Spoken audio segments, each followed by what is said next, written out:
जय Hind. Basic electronics के जिस वीडियो में हम पढ़ेंगे ऑपरेशन ऑफ ट्रांजिस्टर। ट्रांजिस्टर के ऑपरेशन के बारे में समझेंगे सर कि पीएनपी ट्रांजिस्टर और एनपीएन ट्रांजिस्टर कैसे ऑपरेट करता है, कैसे वर्क करता है। तो आइए हम समझते हैं operation of PNP and NPN transistor. ये आपका एनपीएन ट्रांजिस्टर है, ये आपका पीएनपी ट्रांजिस्टर है। तो हमने बतलाया है सर कि ट्रांजिस्टर के प्रॉपर ऑपरेशन के लिए सबसे पहले आपका emitter diode, it means emitter base junction forward bias होना चाहिए और collector base junction reverse bias होना चाहिए। उसी चाहे कोई भी ट्रांजिस्टर हो, पीएनपी ट्रांजिस्टर हो चाहे एनपीएन ट्रांजिस्टर हो, दोनों के केस में आपका क्या होना चाहिए sir? First of all transistor आपका प्रॉपरली बायस्ड होना चाहिए। प्रॉपरली बायस्ड कहने का मतलब है emitter base forward bias, collector base reverse bias होना चाहिए। जब आपका ट्रांजिस्टर प्रॉपरली बायस्ड होता है तब आपका क्या होता है सर? आपका इमीटर लेयर से चार्ज कैरियर इंजेक्ट होता है, इमिट करता है और बेस रीजन में इंटर करता है। कहाँ? बेस रीजन में इंटर करता है। चूँकि बेस रीजन थिन होता है, पतला होता है, तो वहाँ काफ़ी कम चार्ज कैरियर का रिकॉम्बिनेशन होता है। माने इलेक्ट्रॉन और होल के बीच जो रिकॉम्बिनेशन होता है बेस रीजन में वो बहुत कम होता है, बिकॉज जो पतला होता है और लाइटली डॉप्ड होता है। तो वहाँ जो बेस रीजन में चार्ज कैरियर के बीच जो रिकॉम्बिनेशन होता है इलेक्ट्रॉन और होल के बीच, उसके कारण बेस करंट फ्लो होता है और मैक्सिमम चार्ज कैरियर आपका क्या है? वो कलेक्टर रीजन में प्रवेश कर जाता है, इंटर कर जाता है, जिसके कारण कलेक्टर करंट फ्लो होना शुरू हो जाता है सर। तो इसी तरह से आपका क्या होता है? ट्रांजिस्टर वर्क करता है। जब ट्रांजिस्टर प्रॉपरली बायस्ड होता है तब चार्ज कैरियर आइदर इलेक्ट्रॉन होगा या होल होगा, समझ रहे हैं? वो आपका क्या होगा सर? वो बेस रीजन में इंटर करता है, जहां आपका क्या होता है? इलेक्ट्रॉन और होल के बीच रिकॉम्बिनेशन होता है, जिसके कारण वहाँ बेस करंट कॉन्स्टिट्यूट होता है, बेस करंट फ्लो होता है। Maximum amount of charge carrier collector region में पहुँच जाता है, जिसके कारण कलेक्टर करंट फ्लो होना शुरू हो जाता है। तो आशा करता हूँ कि आपको इतना समझ में आ रहा होगा। अब हम बारी बारी से समझाएंगे कि एनपीएन ट्रांजिस्टर और पीएनपी ट्रांजिस्टर कैसे वर्क करता है। सबसे पहले हम एनपीएन ट्रांजिस्टर का वर्किंग देखेंगे। एनपीएन ट्रांजिस्टर है तो यहाँ मेजॉरिटी चार्ज कैरियर इमीटर में फ्री इलेक्ट्रॉन होगा। ये हैवली डॉप्ड होता है, ये लाइटली डॉप्ड होता है, ये मॉडरेटली डॉप्ड होता है। चूँकि ट्रांजिस्टर बाईपोलर डिवाइस है, इसलिए यहाँ इलेक्ट्रॉन और होल दोनों के कारण करंट फ्लो होगा। होल करंट का कॉन्सेप्ट मैं डायोड में पढ़ाया हूँ, पीएन जंक्शन के पहले मैं पढ़ाया हूँ। तो जब आपका ट्रांजिस्टर प्रॉपरली बायस्ड होता है, मैं इसमें बता रहा हूँ एनपीएन ट्रांजिस्टर में प्रॉपरली बायस्ड होता है, तो इमीटर लेयर से इलेक्ट्रॉन इमिट होता है, इंजेक्ट होता है और कहाँ इंटर कर जाता है? बेस रीजन में इंटर कर जाता है। चूँकि बेस रीजन काफ़ी पतला होता है, थीन होता है, लाइटली डॉप्ड होता है, इसलिए जब ये यहाँ पहुँचता है ना सर, इलेक्ट्रॉन जब यहाँ से पहुँचता है ना तो होल के साथ रिकॉम्बाइन कर लेता है। तो होल के साथ रिकॉम्बाइन कर लेगा, नहीं देखते थे कॉन्सेप्ट ऑफ होल करंट में हमने बतलाया कि जब वो आके जा करके कोई फ्री इलेक्ट्रॉन होल को भर देता था, तो आपका क्या होल को भर दिया तो आपका क्या हो गया? होल तो फिल हो गया, लेकिन दूसरे जगह वैकेंट प्लेस खाली हो जाता था, अब वहाँ होल क्रिएट हो गया। फिर जा करके कोई इलेक्ट्रॉन उसको फिल कर देता था, तब उस जहाँ से आया मूव करके वहाँ वो होल क्रिएट हो जाता था। तो इस तरह से अंदर में क्रिस्टल के अंदर आपका होल करंट फ्लो होता था। इट मीन्स होल के कारण वैलेंस इलेक्ट्रॉन का मूवमेंट होता था, जिसके कारण होल करंट फ्लो होता था। तो उसी तरह यहाँ क्या है सर? जब आपका एन लेयर से आपका बेस लेयर में, माने इमीटर लेयर से बेस लेयर में चार्ज कैरियर जब इंजेक्ट करता है, तो कुछ charge carrier, few amount of charge carrier, almost 5%, कितना? 5% चार्ज कैरियर का यहाँ होल के साथ रिकॉम्बिनेशन हो जाता है, जिसके कारण आपका असर बेस करंट फ्लो होना शुरू हो जाता है। चूँकि इलेक्ट्रॉन का मूवमेंट इधर हुआ है, इमीटर से बेस में हुआ है। आप जानते हैं कि जो कन्वेंशनल करंट होता है उसका डायरेक्शन इलेक्ट्रॉन के मूवमेंट के अपोजिट होता है। तो इलेक्ट्रॉन मूव इधर किया तो इसका मतलब इमीटर करंट इधर फ्लो हो रहा होगा, तो ये इमीटर करंट। और जब यहाँ से कुछ इलेक्ट्रॉन का रिकॉम्बिनेशन बेस रीजन में हो गया तो उसके कारण बेस करंट फ्लो होता है सर। और maximum amount of charge career, maximum amount of free electron आपका कहाँ इंटर कर जाता है? आपका बे कलेक्टर रीजन में, चूंकि देखो इलेक्ट्रॉन जानते हो हमेशा इलेक्ट्रिक फील्ड के अगेंस्ट में मूव करता है। तो देखो ये जंक्शन तो रिवर्स बायस है सर, ये जंक्शन रिवर्स बायस है, बीच में डिप्लेशन लेयर ज़्यादा होगा तो इलेक्ट्रॉन कैसे मूव करेगा। चूंकि ये देखो ये वाला जंक्शन रिवर्स बायस है, तो रिवर्स बायस है तो इलेक्ट्रिक फील्ड का डायरेक्शन इधर। तो जब इसलिए यहाँ क्या होता है कि यहाँ स्ट्रॉन्ग इलेक्ट्रिक फील्ड दिया जाता है, स्ट्रॉन्ग इलेक्ट्रिक फील्ड, चूंकि इलेक्ट्रॉन का मूवमेंट इलेक्ट्रिक फील्ड के अगेंस्ट में होता है। तो जो ही इमीटर से आपका क्या होता है चार्ज कैरियर बेस रीजन में इंटर करता है, तो few amount of charge career माने फ्री इलेक्ट्रॉन होल के साथ रिकॉम्बाइन कर लेता है, ऑलमोस्ट 5% चार्ज कैरियर, जिसके कारण बेस करंट कंस्टिट्यूट होता है। और ऑलमोस्ट 95% लगभग 95% जो फ्री इलेक्ट्रॉन है वो हाई इलेक्ट्रिक फील्ड के कारण वो जंक्शन को क्रॉस करके इमीटर रीजन में पहुंच जाता है, जिसके कारण आपका सर कलेक्टर करंट कंस्टिट्यूट होता है। तो देखो total amount of charge career कहाँ से निकला है, इमीटर से, तो उसके कारण जो करंट फ्लो होगा उसको इमीटर करंट बोलेंगे। अब क्या है कि अब ये चार्ज कैरियर बेस रीजन में इंटर करता है, बेस रीजन पतला होता है, लाइटली डॉप्ड होता है, तो काफ़ी कम अमाउंट ऑफ चार्ज कैरियर यहाँ रिकॉम्बाइन करता है होल के साथ, माने काफ़ी कम amount of free electron hole के साथ रिकॉम्बाइन करता है, जिसके कारण बेस करंट फ्लो होता है मात्र 5%। लेकिन जो maximum amount of free electron है वो यहाँ हाई इलेक्ट्रिक फील्ड के कारण कहाँ इंटर कर जाता है, कलेक्टर रीजन में इंटर कर जाता है, जिसके कारण कलेक्टर करंट कंस्टिट्यूट होता है, कलेक्टर करंट फ्लो होता है। तो इसका मतलब है लग रहा है कि यहाँ से लग रहा है सर, यहाँ से लग रहा है कि यहाँ से इमीटर करंट इधर आया, इमीटर करंट यहाँ से दो भाग में बट गया, यहाँ से बेस में और यहाँ से कलेक्टर में। इसका मतलब आई ई बराबर क्या लिख सकते हो, आई सी प्लस आई बी। चूँकि ये बहुत कम होता है, ये आपका क्या होता है ऑलमोस्ट नेग्लिजिबल, तो आपका क्या होता है सर नेग्लिजिबल। तो इसका मतलब है इमीटर करंट जो होता है लगभग कलेक्टर करंट के क्या होता है बराबर होता है।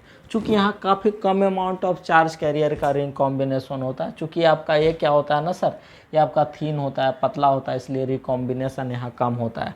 तो maximum amount of charge carrier almost 95% और उससे ज़्यादा amount of charge carrier collector region में पहुँच जाता है, जिसके कारण कलेक्टर करंट कॉन्स्टिट्यूट होता है। तो देखो तो यहाँ से लग रहा है सर यहाँ इमीटर करंट किसके बराबर है, collector current plus base current. उसी तरह ऑपरेशन ऑफ पीएनपी ट्रांजिस्टर में भी यही होता है। ट्रांजिस्टर सबसे पहले आपका प्रॉपरली बायस्ड होना चाहिए। क्या होना चाहिए, प्रॉपरली बायस्ड होना चाहिए। प्रॉपरली बायस्ड कहने का मतलब आपका इमीटर और बेस जंक्शन फॉरवर्ड बायस, देखो है फॉरवर्ड बायस पी पॉजिटिव से एन नेगेटिव से, और आपका कलेक्टर बेस जंक्शन जो होना चाहिए collector base junction reverse bias, माने रिवर्स बायस माने पी नेगेटिव से एन पॉजिटिव से। तो ये प्रॉपरली बायस्ड है। जब ये प्रॉपरली बायस्ड होता है तो यहाँ से इमीटर लेयर से चार्ज कैरियर इंजेक्ट करता है बेस रीजन में, माने होल इंजेक्ट करता है कहाँ, बेस रीजन में। चूँकि बेस थिन होता है, पतला होता है, लाइटली डॉप्ड होता है, तो यहाँ इलेक्ट्रॉन और होल के बीच काफ़ी बहुत कम मात्रा में रिकॉम्बिनेशन होता है, और लगभग 5%। और maximum amount of charge carrier collector region में इंटर कर जाता है, कहाँ, कलेक्टर रीजन में इंटर कर जाता है, जिसके कारण कलेक्टर करंट फ्लो होना शुरू हो जाता है। तो जब ट्रांजिस्टर प्रॉपरली बायस्ड होगा, पीएनपी ट्रांजिस्टर प्रॉपरली बायस्ड होगा, तो इमीटर से आपका चार्ज कैरियर इंजेक्ट होगा, होल इंजेक्ट होगा, बेस रीजन में इंटर करेगा। तो यहाँ से जो इंजेक्ट हो रहा है होल, उसके कारण आपका क्या होता है सर, इमीटर करंट कंस्टिट्यूट होता है। और चूँकि होल पॉजिटिव चार्ज कैरियर मानते हैं, और चूँकि करंट का जो फ्लो होता है होल के मूवमेंट के डायरेक्शन में होता है, तो इमीटर करंट इधर ही होगा। और जब आपका होल यहाँ पहुँचता है तो यहाँ इलेक्ट्रॉन और होल के बीच काफ़ी कम मात्रा में रिकॉम्बिनेशन होता है, जिसके कारण आपका बेस करंट कंस्टिट्यूट होता है, और ऑलमोस्ट 95% आपका चार्ज कैरियर कलेक्टर रीजन में पहुंच जाता है, जिसके कारण आपका कलेक्टर करंट कंस्टिट्यूट होता है। तो यहाँ से लग रहा है सर इमीटर करंट यहाँ से इधर चला गया, यहाँ से इधर चला गया। इसका मतलब है कि यहाँ भी आपका आई ई बराबर क्या लिखोगे, आई सी प्लस आई बी। चूँकि यहाँ बहुत कम मात्रा में रिकॉम्बिनेशन होता है, जब कम मात्रा में रिकॉम्बिनेशन होगा सर तो आपका बेस करंट का स्वाभाविक है वैल्यू बहुत कम होगा, तो आपका इमीटर करंट जो होगा ऑलमोस्ट कलेक्टर करंट के ही इक्वल होगा। But emitter current is greater than collector current. चूँकि ये आपका बड़ा होगा, चूँकि यहाँ 95% के आसपास चार्ज कैरियर पहुँचता है, लगभग 5% यहाँ रिकॉम्बाइन कर जाता है, फिर भी आपका कलेक्टर करंट, इमीटर करंट जो होगा कलेक्टर करंट से ज़्यादा होगा। यहाँ भी आपका क्या होगा, इमीटर करंट आपका थोड़ा सा आपका कलेक्टर करंट से बड़ा होगा। तो आशा करता हूँ कि आपको समझ में आ रहा होगा। अब देखो दोनों ट्रांजिस्टर का हम सिंबल कैसे देख सकते हैं सर, सिंबल दोनों ट्रांजिस्टर का देखो,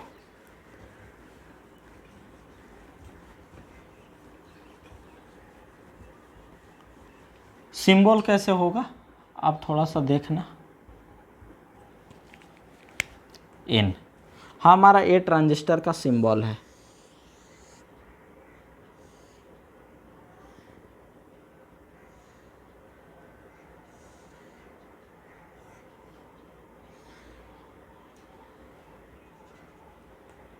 ए, अब देखो यहाँ लग रहा है इमीटर करंट जो है बाहर निकल रहा है, a emitter, a collector, a base.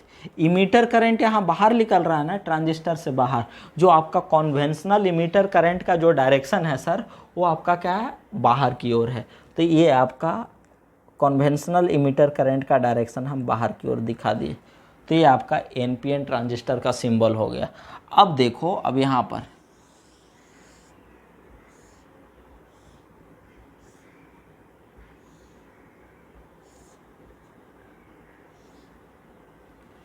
ये आपका क्या हो गया, ये देखो इमीटर, ये बेस, ये कलेक्टर।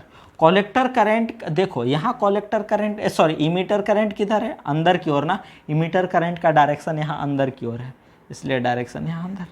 तो ये क्या हो गया, पी ट्रांजिस्टर का सिंबल हो गया। ये आपका एन ट्रांजिस्टर का सिंबल हो गया। Here arrow shows the direction of conventional emitter current.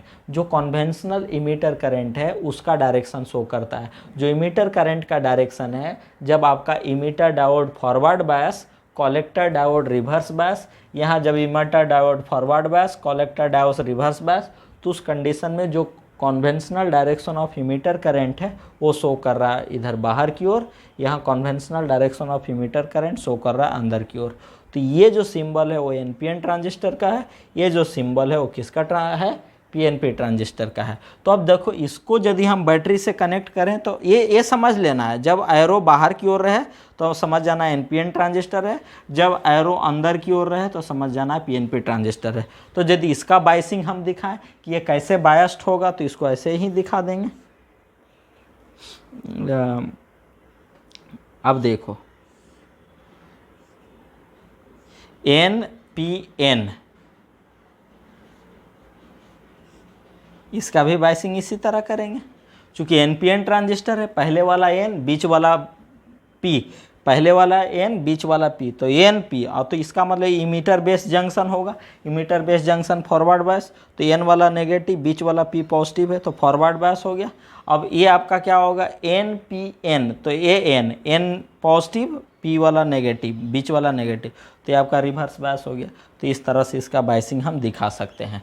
उसी प्रकार यहाँ भी क्या हो जाएगा sir, P N P, P positive पहले है तो पहले पी एन, तो फॉरवर्ड बायस हो गया। अब क्या पी एन पी, तो इसका मतलब ये भी ऐसा होगा। This is the symbol. और सिंबल के साथ यदि बैटरी कनेक्शन दिखाएं तो इस तरह हम दिखा सकते हैं। तो आशा करता हूं सर आपको समझ में आ गया होगा। अब देखो हम थोड़ा सा चलते हैं कनेक्शन ऑफ ट्रांजिस्टर। ट्रांजिस्टर का सर बेसिकली 3 ही टर्मिनल होता है, और सर्किट में कनेक्शन करने के लिए हमको 4 टर्मिनल चाहिए। तो भाई 4 टर्मिनल कहाँ से लाएंगे, है तो इसमें 3 ही टर्मिनल। तो क्या कर देंगे, एक टर्मिनल को हम कॉमन कर देंगे, चाहे बेस को कॉमन कर दें, चाहे कलेक्टर को कॉमन कर दें, चाहे इमीटर को कॉमन कर दें। कोई एक टर्मिनल को कॉमन करना होगा इनपुट आउटपुट दोनों में। तो कनेक्शन ऑफ ट्रांजिस्टर देखो, कनेक्शन लिखो, कनेक्शन ऑफ ट्रांजिस्टर। ट्रांजिस्टर को हमको कनेक्शन करना है सर, तो ट्रांजिस्टर को सर्किट में कनेक्ट करने के लिए हमको 4 टर्मिनल चाहिए, 2 इनपुट में 2 आउटपुट में, लेकिन है तो इसके पास 3 ही टर्मिनल। तो कोई एक टर्मिनल को हम कॉमन कर दें जो इनपुट आउटपुट दोनों में कॉमन रहे। तो यदि हम बेस को कॉमन कहेंगे कर देंगे तो उसको कॉमन बेस कनेक्शन बोलेंगे। यदि इमीटर को कॉमन कर देंगे इनपुट आउटपुट दोनों में तो उसको कॉमन इमीटर कनेक्शन बोलेंगे। यदि कलेक्टर को हम कॉमन कर दें इनपुट आउटपुट में तो उसको क्या बोलेंगे, कलेक्टर बेस कनेक्शन बोलेंगे। समझ रहे हैं। तो अब देखो, तो आपका ट्रांजिस्टर का 3 तरह का कनेक्शन होता है। पहला कॉमन बेस कनेक्शन और सीबी कनेक्शन। दूसरा आपका क्या होगा, कॉमन इमीटर कनेक्शन और सीई कनेक्शन। तीसरा आपका क्या हो गया सर, कॉमन कलेक्टर कनेक्शन और सीसी कनेक्शन।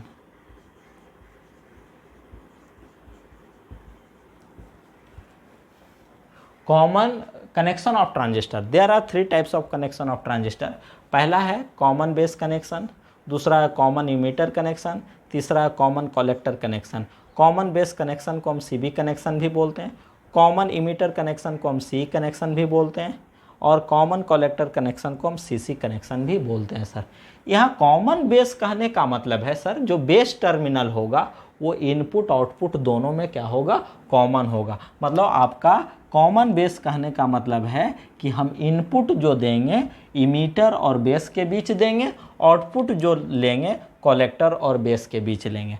उसी तरह यहाँ है सर कॉमन इमीटर कनेक्शन। यहाँ इमीटर टर्मिनल जो होगा इनपुट आउटपुट के बीच कॉमन होगा। इसका मतलब यहाँ जो इनपुट देंगे बेस और इमीटर के बीच देंगे, आउटपुट जो लेंगे कलेक्टर और इमीटर के बीच लेंगे। उसी तरह common collector connection. Common collector कहने का मतलब है सर, यहाँ आपका ये जो टर्मिनल होगा सर, ये टर्मिनल आपका दोनों के बीच आपका क्या होगा, कॉमन होगा। इसका मतलब इनपुट जो देंगे आपका कलेक्टर और आपका देखो जैसे सपोज डैट आपका क्या है सर, ए तो बेस हो गया, ए आपका कलेक्टर हो गया, ए इमीटर हो गया। तो यहाँ देखो, यहाँ आपका क्या हो गया, एन पी एन ले लो। तो इनपुट और आउटपुट दोनों में कॉमन है कलेक्टर, और ये आपका बेस है। तो इनपुट देंगे बेस और कलेक्टर के बीच, आउटपुट लेंगे आपका इमीटर और कलेक्टर के बीच। तो आपका कॉमन कलेक्टर कनेक्शन में इनपुट हम बेस और कलेक्टर के बीच देंगे, आउटपुट हम इमीटर और कलेक्टर के बीच लेंगे। ये समझ गए होंगे। कॉमन बेस कनेक्शन में आपका इस तरह का कनेक्शन होगा, ये कनेक्शन होगा, दोनों के बीच कॉमन होगा, ये दोनों के बीच कॉमन होगा। उसी तरह यहाँ यदि बात करें, ये बेस हो जाएगा, इमीटर हो जाएगा, ये कलेक्टर हो जाएगा। तो यहाँ इनपुट देंगे, यहाँ आउटपुट लेंगे।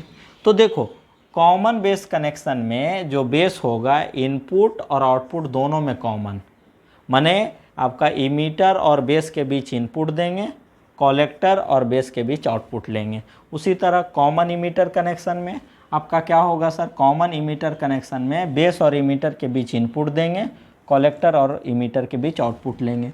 कॉमन कलेक्टर कनेक्शन में हम क्या करेंगे सर, बेस और कलेक्टर के बीच इनपुट देंगे, इमीटर और कलेक्टर के बीच आउटपुट लेंगे। तो इस तरह से ट्रांजिस्टर का 3 तरह का कनेक्शन होता है। पहला कॉमन बेस कनेक्शन, दूसरा कॉमन इमीटर कनेक्शन, तीसरा कॉमन कलेक्टर कनेक्शन। अब बारी बारी से तीनों को डिस्कस करेंगे। Thank you.